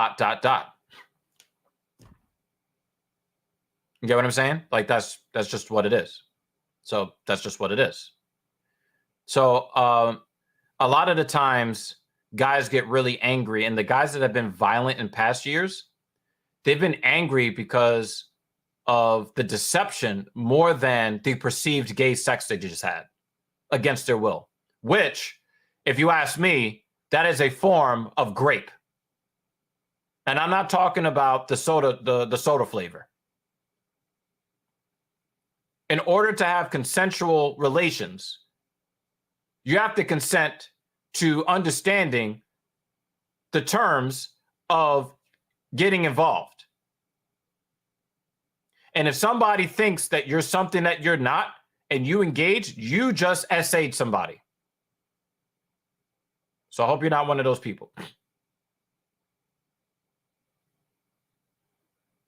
Some of them are polite and explain that they glossed over the detail and would rather pursue a friendship rather than romance sexual relationship. That's cool. I don't think that they should have been put in that position in the first place, because a lot of them offer friendship because they don't want to come off seeming like, a bigot. But I can tell you, guys don't get on dating apps so they can find a biological male to find friendship with. That's not why they're on there. A lot of them just don't want to be called a bigot anymore. And I think that you should know that. A couple times I've gone out with men, I've found this way too. But if I'm selecting trans women as my gender option, I have zero chance of seeing these people at all. Do you know who I don't see? Do you know who I don't see in my matches? I don't see women who want marriage. I don't see women who are looking for monogamy. I don't see women who are looking for white men. I don't see women who are looking for wholly Hispanic men, because I do have Hispanic and South Asian and Caribbean heritage and all of that stuff, and white heritage, but I'm not enough of any of those things. I'm black appearing and white sounding to most people. But I understand when a woman says that they're looking for a white man, they're not looking for me. They're not. So you know what? I leave them the fuck alone. And it doesn't matter how hot they are. If they're looking for a multimillionaire, I swipe left. If I see a woman that has a picture in her bio on a yacht, I swipe left. Is it because I'm not attracted to her? No, because I know that I would be wasting her fucking time to then have to swipe left on me. And I would be blowing up her ego in the process, and I ain't about that. So some of us understand the reality of our situations, and we're fine with our reality. Most guys will never get any matches on the dating app. So for me, when you talk about women complaining about not getting the guys they want on the apps, boo fucking who. All of you guys are all 13 million of you women on Tinder are chasing the same 40 guys. That's your fucking fault. So if you're not finding what you want in a dating app, it's on you. Thank you for coming through, David Banner. We appreciate you. Cass says, disclosure is definitely a must for us, especially those of us who pass very well as women otherwise. I'm not risking my life for one night. You should not. But not even just a risk to the life. You should want to deal with people straight up as a part of your character, as a person, as a human being. You know you don't want to be lied to. You know that you don't want people to use deception against you in any way. Afford people that same courtesy and respect as well. Okay? Not interested in biological males is definitely insensitive. I know. But let me tell you something. It's not insensitive because I had to carefully craft what I said because I really wanted to say no chicks with dicks. Bearded Fern, how you doing? It's good to see you again. And thank you. Thank you. There's a lot of different ways I could have said that. But I tried to use the most cleaned up, sterile terminology I could. So no, it was not insensitive. I used a lot of sensitivity. In fact, I had that in my bio for well over a year until somebody complained about it. Trust me, I was being sensitive. Trust. Right? But again, dating by nature is an exclusive exercise. You're not looking for ways to date everybody. Usually, you're looking for one or a couple of people. Dating, by definition, is exclusive. It is not inclusive. It's just not. That is the reality. I'm pretty sure that, there are guys who are 5'6" and 301 pounds with a neck beard and eats Cheetos in their mom's basement with no job. You don't want to see them in your in your algorithm on your dating app. You don't want to see that, and I don't blame you. Is it that we're being insensitive to the guy that has no chance at getting any kind of sex without a computer?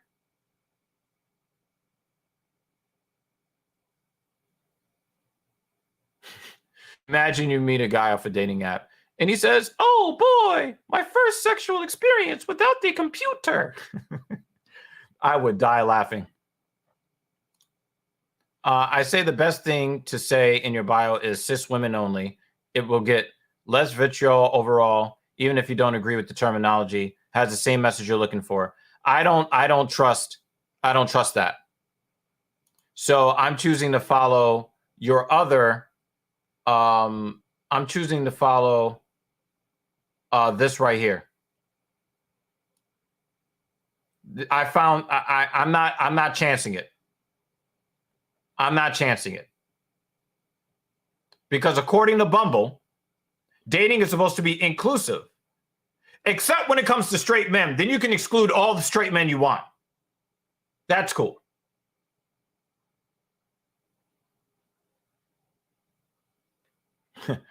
That's a good point, Stad. But you always make good points, even when I disagree. Right? But like you said, it would be a non-issue if they added all of these things. So thanks so much for taking the time to reply. My best friend is a straight guy through and through. He'd never date a trans woman. See, I knew we were going to have a respectful back and forth when I saw this. I was like, Cass gets it. Cass gets it. And this is why we have so much of a problem with people that are mad because people don't want to wear rainbow colored shirts. I can respect you and not. Andre G is here on the YouTube side. Thank you very much. Appreciate you. You can respect somebody and not promote different parts about them that you don't align with. All of this all or nothing, one or zero binary shit from the same group of people that wants to claim that binary, non-binary is this huge thing and there's 50 million genders. Then there's all of these things. And then when you say, hey, My respect for you is non-binary. Oh no, it's all or nothing.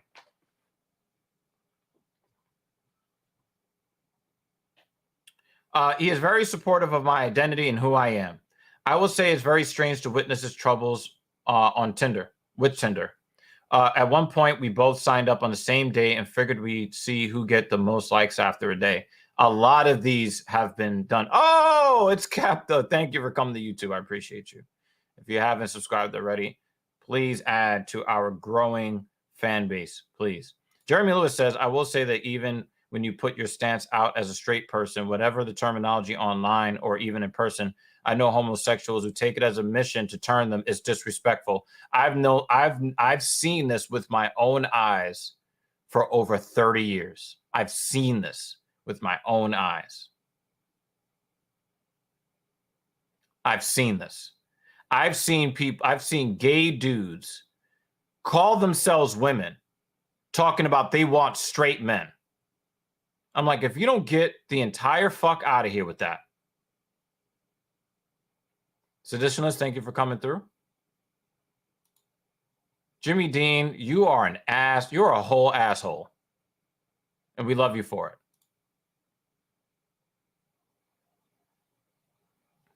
And that's fine. I'm just swiping left anyway. I swipe left on 99% of women. You think I'm not going to swipe left on 100% of males? You bugging.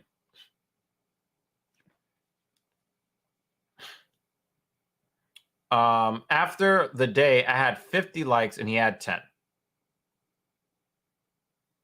In my opinion, I'm not very attractive and I don't have much going for me as I'm not out of college yet and don't have a great income.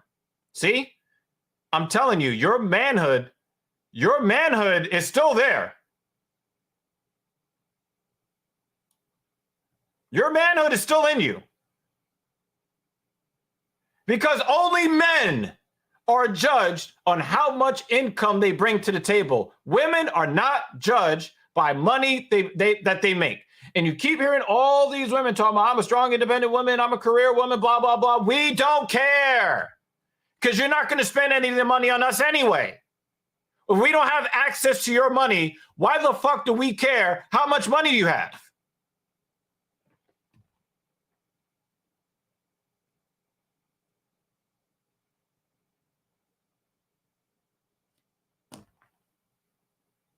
So yeah, some of your masculinity is still there. I'm only half joking. My friend runs a small business, looks great, is incredibly smart, and overall has his head on straight. Is he over 6 feet tall? Because if he's not, is he white? Because if he's not, it was so weird because I was getting a lot of matches primarily from guys who were only either only in it for a hookup. I mean, I'm not sure what else. Well, I guess you can have a relationship, but I don't know. Like I said, I'm not. He's 5'11", or 6 foot. No. Either he's 5'11", or he's 6 foot. Most guys who are 5'11" will be swiped left on by a chick who was swiped right on him if he was 6 foot. And for those that don't already know, I'm 6'3". I don't have those problems. Now, Cap, see, I don't agree with this. I don't agree with this. If you are 5'11", say that. You know why? Because you need to weed out all of these shallow chicks. Because we hear about how men are shallow all the time, right? Now you're a liar. Now you can't be trusted. Guys, don't do this. If you are 5'11" and 7/8, fucking say that. If you're 5'11", say that. If you're 5'10", say that. And if she doesn't want to date you because, you don't have the first number as a 6, she's outing herself as somebody you don't want to be with anyway.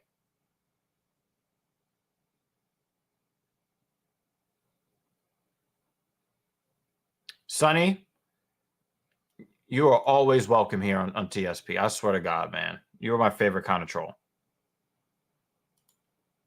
Yeah. You know, I was I think I was like 5'10" or 5'11" in the 8th grade. I hate being looked down upon. Yeah. You have women who are 5 inches shorter than you looking down on you because the first number isn't a 6. The fuck? Cass says, they can't be sure as I've never measured him or anything, but I'm pretty sure he's 6 foot. He was very honest in his bio. Yeah, but I'm not trying to hear that 5'11" shit. If you 5'11", say it. Okay. It was so weird because I was getting a lot of matches primarily from guys who were either only in it for a hookup, which I'm not opposed to, but it's a little strange seeing it as a first message. The dudes think that you're a sexual degenerate. They don't respect you. They won't tell you that because they're looking for some warm hole to get into, and if they can't find a biological woman, some guys, will fuck a Christmas wreath in December on somebody's door. Like, some dudes have no self-respect whatsoever. I'm not one of them.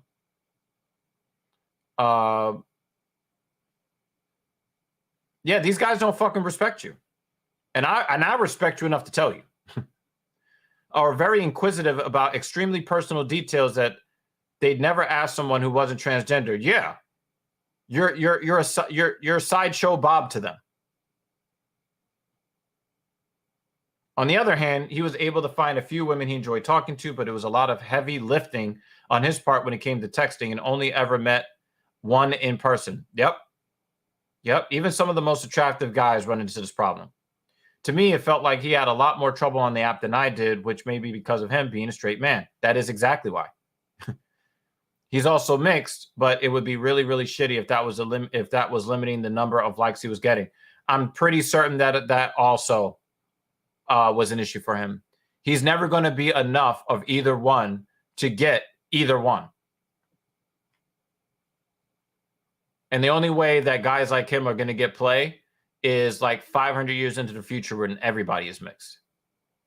I definitely understand your struggle with a monogamous society. I've gone on dates thinking a guy's perfect, great personality, similar interests, makes me laugh. But then it's always up to me to either be monogamous or cut it off. It sucks, but indeed, it's best to be upfront and truthful before things get messy. I guess you're also saying that, oh yeah, this is the worst.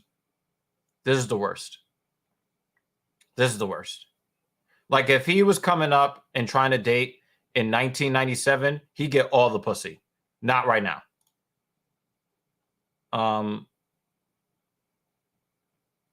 So I'm guessing you're also non-monogamous as well.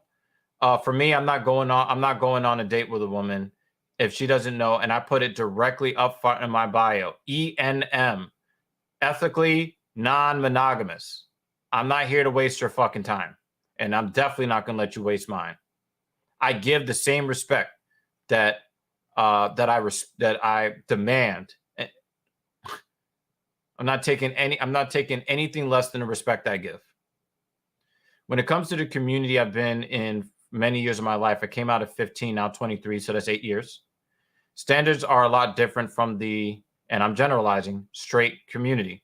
Even those who identify with their assigned gender at birth have much different standards and seen dating much differently in my experience. On Timey, an alphabet soup dating app, it is much more non-monogamous, and I'd say we prefer personality and commonality of interest over income or physical features, but also generalizing. I think your generalizing is absolutely true, because I think that when you know that you're in the tiny minority, you're going to be more likely to be open to dating people that you're not really attracted to, because so few people vibe with you on such an important level. I mean, I was working as a personal trainer in 2014, 2015, 2016, and I went out on a date with this chick that looked like the butterball turkey. Golden brown skin, and was definitely taller left to right than up and down.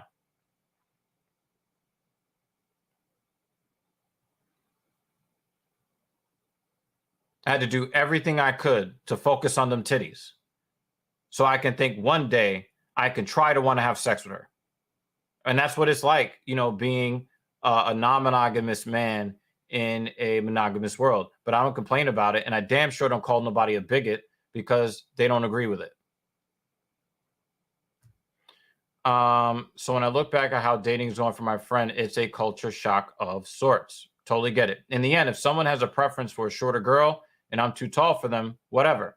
Same if they prefer someone born with double X chromosomes. I personally would rather be with somebody who sees more than genitalia or DNA, but honestly, the same should go for straight women who only see height or status. But the thing is, very, very rarely do women get any flack for their standards. Only straight men get flack for their standards. Usually this ends up with me only being with bi guys or trans guys, born female, transition into men, because it's shared interests and hobbies. To me, that's the best of both worlds. If you haven't been turned into a eunuch already, you know, the parts still work. I don't know. I think that that's a really great option, but that's from me being on the outside. I can't tell you what's the best option for you. And the thing is, this is why I think that you should always keep to either the dating apps that are for alphabet soup, or keep keep the, was it, trans woman denomination, because the guys that are willing to deal with you, I swear to God, they don't give a fuck about you. In fact, these are the same guys that would fuck biological women and not give a fuck about them. I can't tell you, hey, you should only deal with people that respect you. I just think that's how most people should be. But you should go where the people like this are. Because the only thing that I think the thing that's most likely to happen is that there's going to be more ill will, and somebody is going to have a roll of their eyes. They're going to have more negative things to think about your community.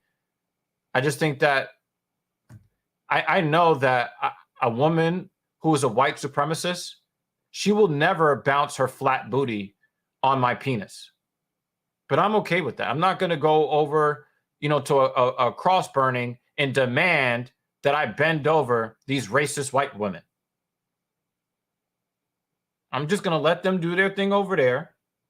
I'm not going to, pretend that I'm white so I can get more matches. I'm just going to leave them the fuck alone. Usually this ends up with me only being, I covered that. Not only if people stop screaming at each other on Twitter and listen to each other for a few minutes. This is why I really appreciate you, Cass. I hope you stick around. I hope you like MMA, to be honest with you, because we do the Filthy Casual MMA watch party pretty much anytime the UFC is locking men and women into cages and they beat the shit out of each other. Okay. So no. This wouldn't happen, because that would require the racist white woman to then actually want to sit next to me and present me to her family and actually hope that she doesn't have to witness me being loaded into a freezer piece by piece.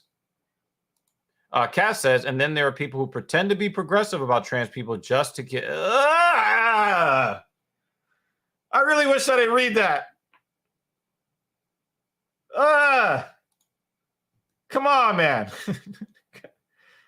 No.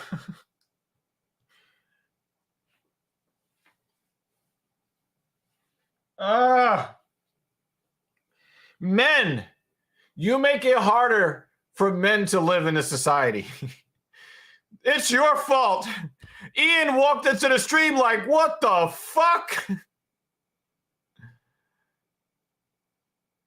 Oh, then you definitely want to be here, and you want to check out Captain Paul's channel, The Locker Room, which is a hockey channel. So New York Rangers over here. Captain Paul firmly in the Boston Bruins camp.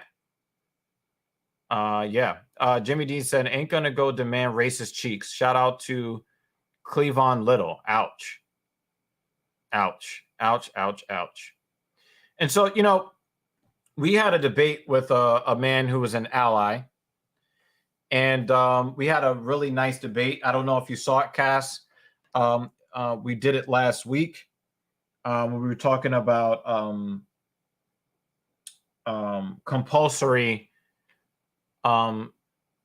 promotion. So I definitely suggested you go check that out. And I'm very happy that you found time and energy to leave a massive wall of text on a podcast episode that is 31 episodes ago and almost a year ago, if not a year ago. I'm glad that you took a chance here, because I know that you knew that maybe the comment wouldn't be seen, and if it was seen, that you would get roasted. Now, we're going to lead off with respect. I'm still going to roast you because I roast everybody. And we are equal opportunity roasters. I don't drink coffee. My ladies do. Everybody gets this work. So if you want to be seen as equal, you're going to have to take this work.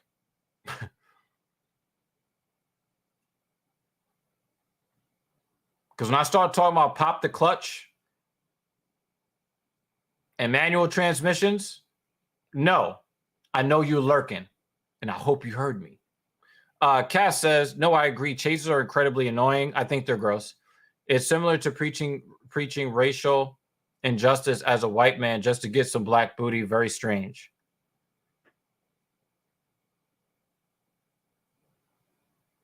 You said similar, so I'll ride with you on that. It ain't the same. Because white men have been salivating over them dark berries since the cross-Atlantic slave trade. If I told you the shit that they did when they were bringing them over, the shit that they did after they brought them over, white men have had jungle fever for thousands of years. I've had a lot of time lately, been sick with loads of time. Hopefully not the Rona. I had it. It was horrible. I watched a bunch of old Stone Cold Steve Austin and Rock clips. And then I went into Batista. I went into like the Evolution storylines. I went back and looked at some Chris Benoit and Eddie Guerrero stuff. I did all that when I had the Rona in January. That was my first time getting the Rona too. I thought I was never going to get that shit. So yeah, even as mods get definitely get roasted. Everybody gets that. Kratos, you sent us an article in the Discord. I'm sorry. In order to get access to that, you're gonna have to go to the Patreon and sign up for the $10 a month, the dog water, because it is so divisive. We can't have people that want to like peek in on it, hear us tell like a bunch of fucked up jokes, try to get us canceled and kicked off of everything. Nah, like only people that really fuck with us. So thank you for the article. We are going to record Low T episode 2, our third try at it. We're going to do that today, but it is going to go up. Well, all even number go on the shitter, all odd numbers. And well, all right, let me reset. At $2 a month, basically you're supporting the channel. You'll get a special channel in our Discord. That's the noob for $2 a month. At $5 a month, which is the shitter level, you get access to the noob group and the shitter group, and you get the odd number low T episodes. At $10 a month, you get all the low T episodes, the odds and the evens, and you get access to all 3 of the specialty channels in our Discord. And we're going to have a bunch of other exclusive things. We're brainstorming like motherfuckers, right? But Kratos, the shit that you put out there is so crazy that we must reserve it for the top tier. I hope you understand that.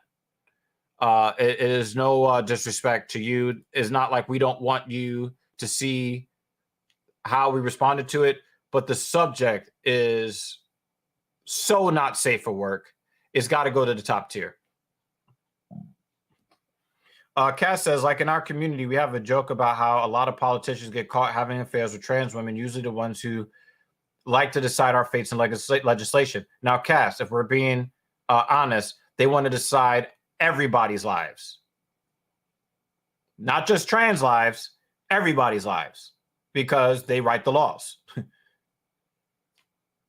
The ones that I think are really funny are the anti-gay ones that get caught in the bathroom with dick in their mouth. I find that to be hilarious. All right. So people want to sign up for the Patreon.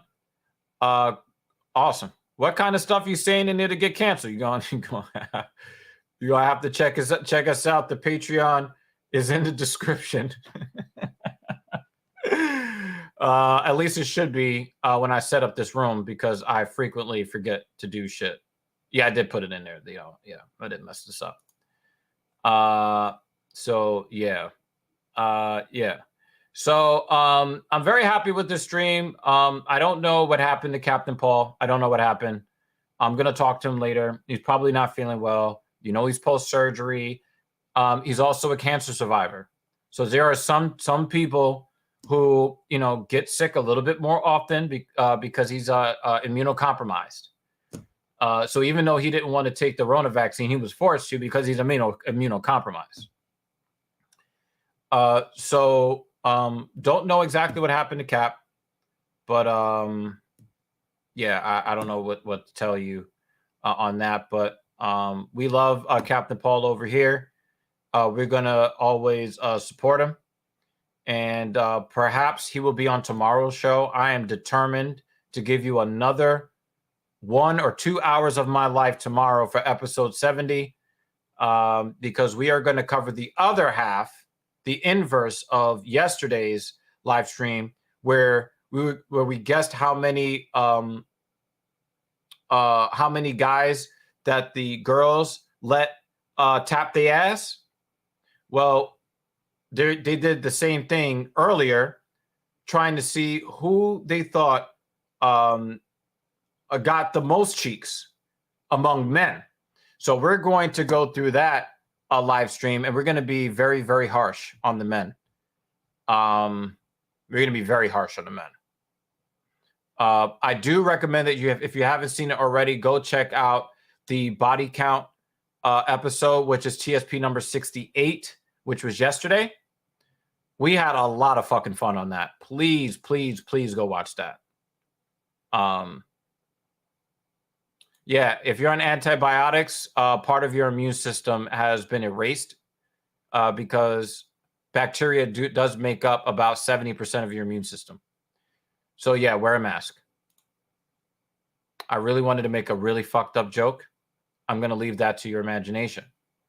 All right, so I mentioned all the wrestling stuff that I watched while I was sick, and I'm going to use that as a segue to remind you guys that there is a certain wrestling commentator sitting in my living room, chilling, waiting to get this work. Okay? We are going to fuck up his abdomen today. I know he's probably sitting out there like, yeah, we probably should have gotten started already, but do I really need this torture right now? He's going to be on the treadmill at a faster pace than he's ever been on before for an entire 12 minutes to get started. Oh, we're going to have some fun today. And when I mean we, I mean me, not him. Okay. So, yeah, we'll give we will give Cap the regards. Again, we don't get to 2,000 subscribers without his heartfelt comments about somebody he really cared about. And that's the bottom line, y'all. You can say that we're clout chasing, but when you're a small channel, you can chase as much clout as you want. 99% of channels never see the algorithm. It just so happened we did this one time. It is what it is. Now, I'm very happy that we have a token trans person here. So anytime somebody tries to say that we're transphobic, we're going to hold you up in front of us as a shield. So thank you very much. I'm such an asshole. I'm going to hell. I'm going to hell in a handbasket. But yeah, much respect to you. Never calling me out my name. Never using shaming language. Never trying to force your opinion on me. Understanding that we can come to some form of respect. And it doesn't need to be a full-on endorsement on everything. I can guarantee you guys, there are several things about me that you guys probably don't respect as it is. But you come here and you support the platform as you do many, many times. And so I respect the fuck out of every one of you. All the haters, all the people who are unsure, all the people that love what we do here. We are working really hard to bring better content than we did in the past. We want to make even better content. Like today's live stream started off a little rocky. The next one, I want it to be even better. And the one after that, and one after that. And so I hope that you will join us on this journey. Let's do...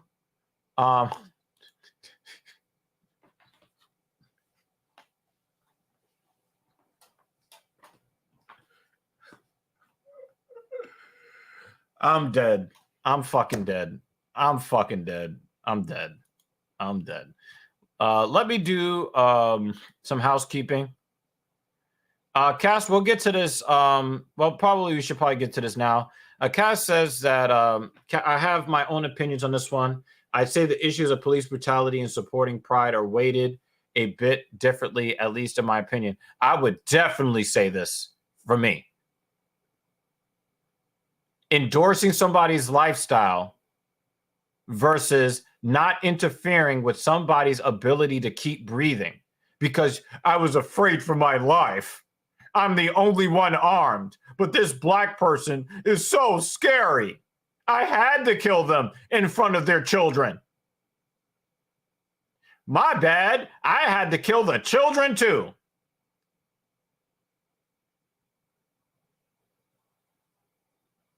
I think that it's very, very different. Very, very different. When you're talking about somebody endorsing your way of living versus somebody being upset because people are taking away people's lives through and through. So yes, I definitely weigh this differently. We can definitely have that conversation in it's almost like trans people are people too. Absolutely shook. So, we'll probably get to this in the future, but let me do my little housekeeping on the way out of here. If there's anything that you want us to cover, including that comment that was just made, Cass, everybody in the comment section, hit us up. Talkin Shit Podcast LLC at gmail.com. That's TALKINSHITPODCAST LLC at gmail.com. Okay.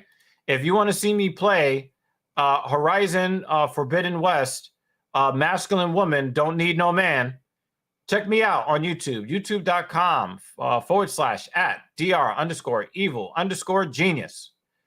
Check us out on socials. We're on Narcigram, where all the narcissists live, Twitch and Twitter at TALKIN_SH_T.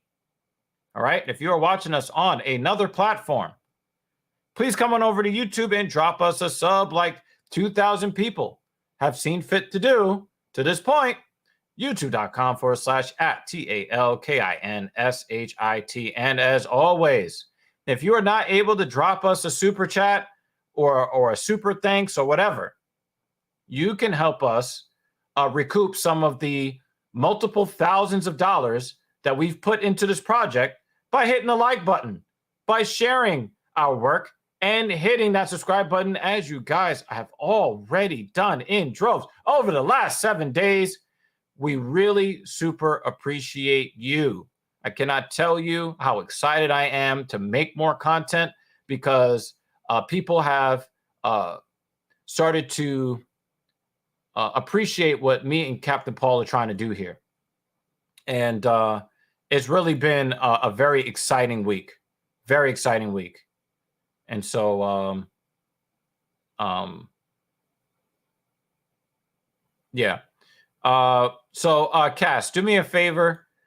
Please revisit this in the email so that we can kind of organize this for a future episode, because there's a very interesting thing, a very interesting subject, because I only understand police interactions as a black man. And yeah. So anyway, let me get the fuck out of here. Shout out to JD from NY. Not only has he been so patient, this motherfucker has done every fucking thing I've asked him to do. And he is seeing the motherfucking benefits of it. Let me tell you guys. All right.